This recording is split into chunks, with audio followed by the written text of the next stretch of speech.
खेसारी के इस गाने ने YouTube पर मचाया धमाल।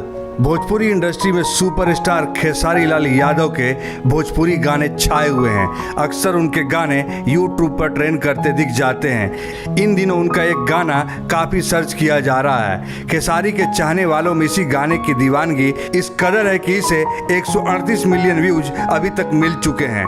हम बात कर रहे हैं करोड़ों बार देखा जा चुका भोजपुरी गाना देवर करे घाते राजा छतिये पर रहे हाथे राजा के बारे में।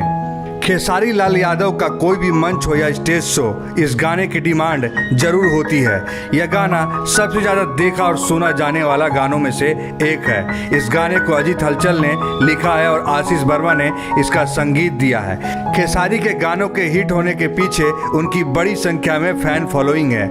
यही कारण है कि उनके गाने रिलीज के साथ ही सोशल मीडिया पर छा जाते हैं। खेसारी का यह गाना वायरल हो रहा है। अभी तक इस गाने को करीब 14 करोड़ बार देखा जा चुका है। गाने में खेसारी की आवाज और उनके डांस को काफी पसंद किया जा रहा है। बिग बॉस सीजन 13 में नजर आ चुके खेसारी लाल यादव सैकड़ों भोजपुरी हिट फिल्म दे चुके हैं। भोजपुरी फिल्म मेहंदी लगा के रखना में उनके एक्टिंग को काफी सराहना मिली, जिसके बाद इस फिल्म को 2 पार्ट में और रिलीज हुई।